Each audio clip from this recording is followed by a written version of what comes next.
My name is Christopher Peter and welcome to the CRC Review. In this podcast, I discuss the need for military strength but the restraint to not use it unless the absolute last resort. Additionally, I discuss the use of tariffs and how they can be used effectively in our foreign policy. Former President Theodore Roosevelt famously said that the United States must speak quietly but carry a large stick. A foreign policy vision that stood the test of time. Essentially, President Roosevelt warns leaders not to talk the United States into the military engagements but be prepared when unavoidable conflicts arise. As the lone global superpower, America must protect the peaceful world order and harmonize global needs. But America must address aggression wherever it occurs if diplomatic and economic deterrents prove ineffective. What would an effective and appropriate foreign policy involve? American foreign policy should focus heavily on diplomacy to resolve the global disputes and maintain international law and order. Direct talks with offending nations or leveraging our network of allies to craft solutions. If needed, utilize economic deterrents, such as sanctions, tariffs, embargo, or restricted access to financial markets to incentivize behavior. Military engagement should only be the last resort, when all diplomatic channels exhausted or direct action against our citizens, interests, or allies. While diplomacy should be the bedrock of foreign policy, our government needs to ensure that our military capability is second to none. Investments in modernization and advanced technology is important. Being on the forefront of new types of warfare is key to defeat our enemies with the least number of human casualties. A key deterrent to any conflict is the enemy knowing their inability for victory before a single shot is taken. Although a war is not the desired outcome, our nation should be fully prepared if it becomes the only option. The United States is a superpower, not only because our military might or economic prowess, but because of our ideals for freedom, democracy, and peace. Despite of our capabilities, the United States of America is one of the few nations that does not seek to use it recklessly. Even in the global campaigns that defined our reputation for saving Europe from multiple German attempts for world domination or leading efforts to defeat global terrorism, diplomacy was the first path, until direct events drew us into conflicts. Our restraint matches our power. For some, creating foreign policies challenges for us, their lack of restraint requires the world to restrict the level of power.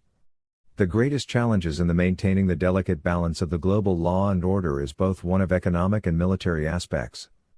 Nations like Iran and North Korea seek to shift their influence in their regions with force and intimidation as they aspire to become nuclear nations. The access of weapons of mass destruction may prove harmful to neighboring nations who maintain close connection to the US and other Western democracies. On the economic front, Russia and China seek to counter our global standing by seeking superpower status through economic manipulation and social engineering. The resurgence of power to these two may not be ideal for those seeking social freedom and human rights. The shared goal for dealing North Korea and Iran is not to engage them militarily but convince these two regimes to work towards disarmament. In exchange, the United States and other economic powers would increase economic engagements with the current largely isolated people. The criteria would need to include not only reduction in nuclear weapons activity but ceasing violating human rights and torture of their citizens and dissidents. Once compliance is ensured and verified, then sanctions can be lifted, and trade increased.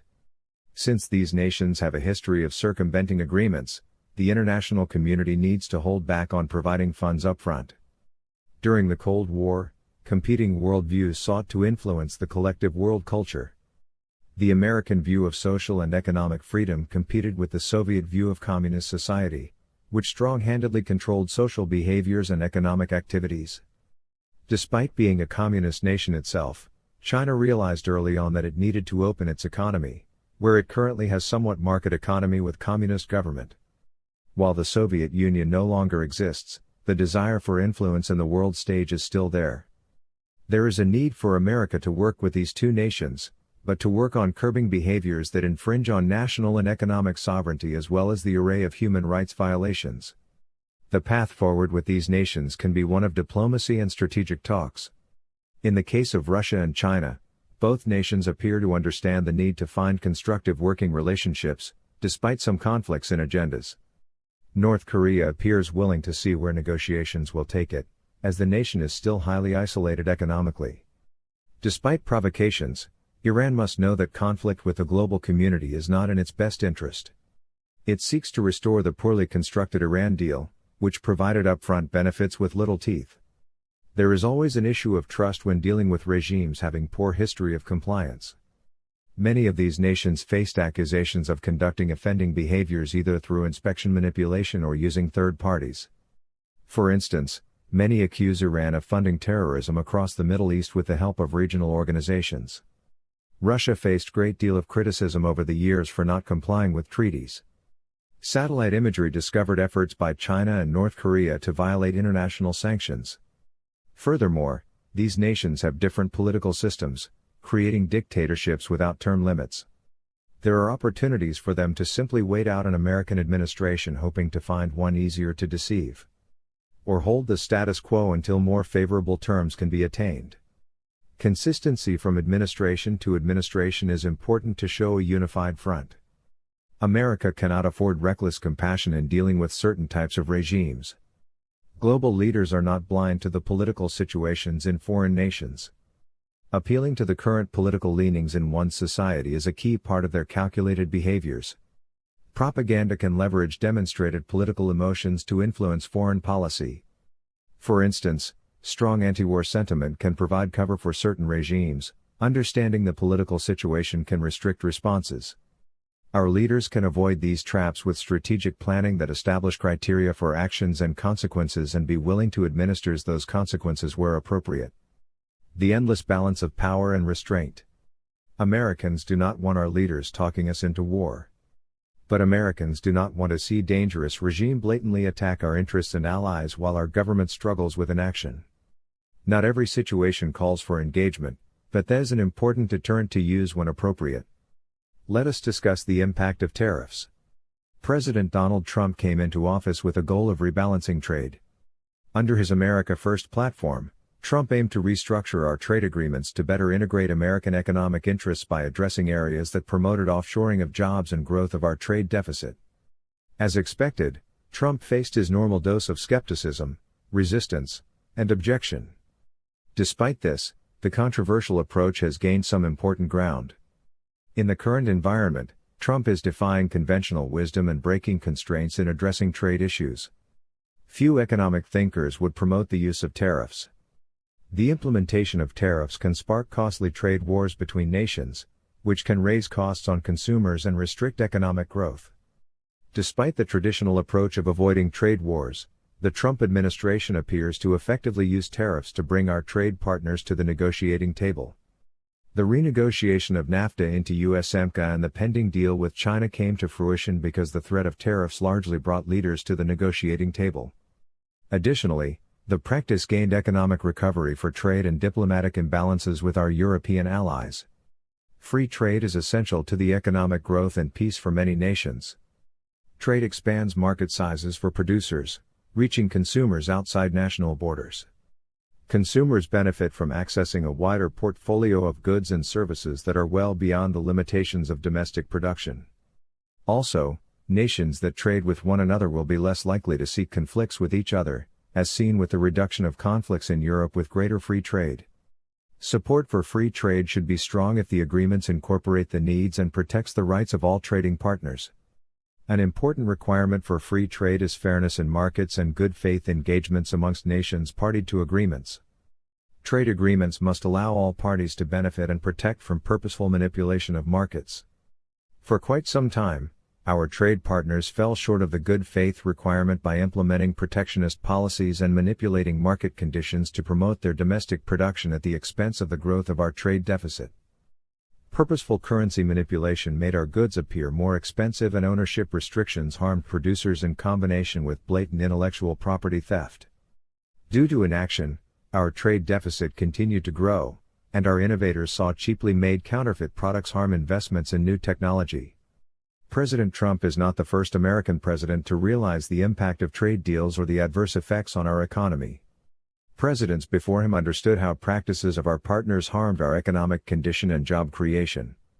There was plenty of awareness of the issues with the future projection of the status quo.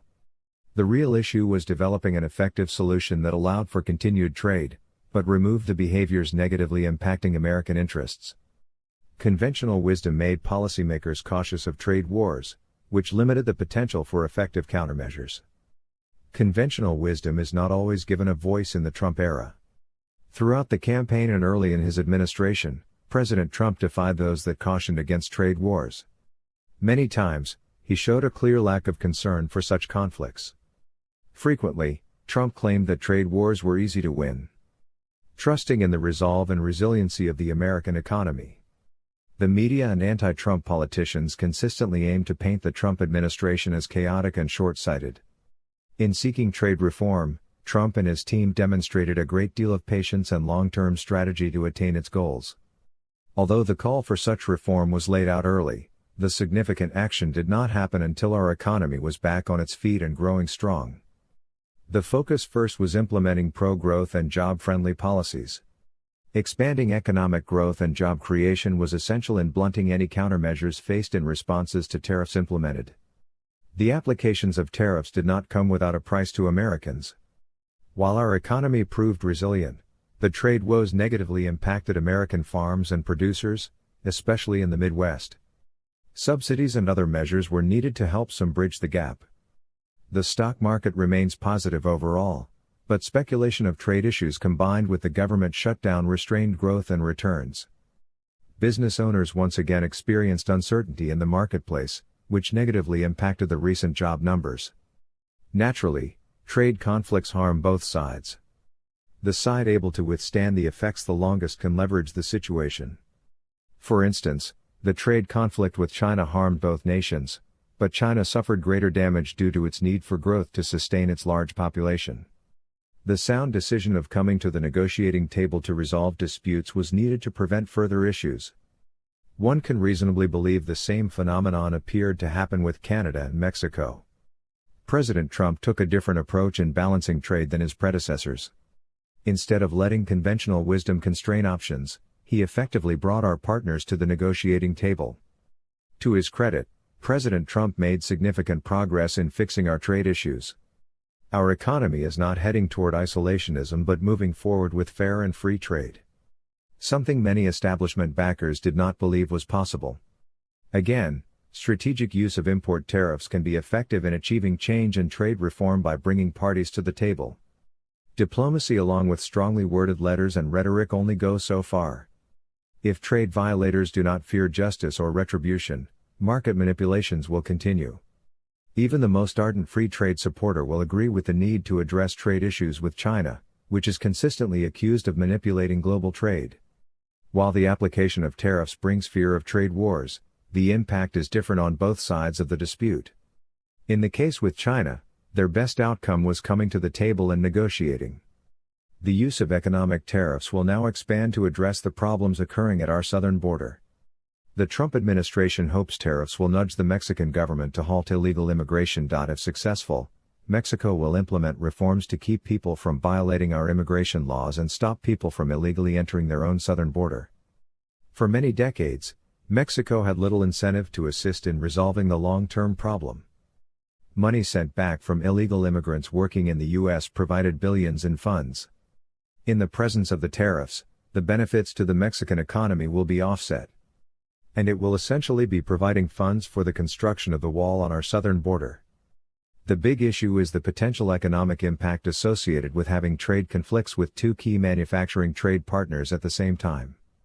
The American economy is diverse enough to withstand trade battles. But, certain industries will be impacted more than others. For instance, agriculture, energy, and automotive. The hope is Mexico will too come to the negotiating table and find common ground. An agreement will help protect our economic and national security interests. While some people cringe at the aggressive tactics used by President Trump, even some of his advisors, there was a need to take a more confrontational approach. Past administrations made little progress in resolving purposeful policy actions that caused trade imbalances or addressing the need for border security and immigration reform. Hopefully, diplomacy is the end effect, with tariffs being the slight nudge to get the parties in the right direction. Hopefully, the tariffs will never come to fruition or will be phased out once agreement is enacted. We will have to wait and see. Thank you for experiencing the CRC review.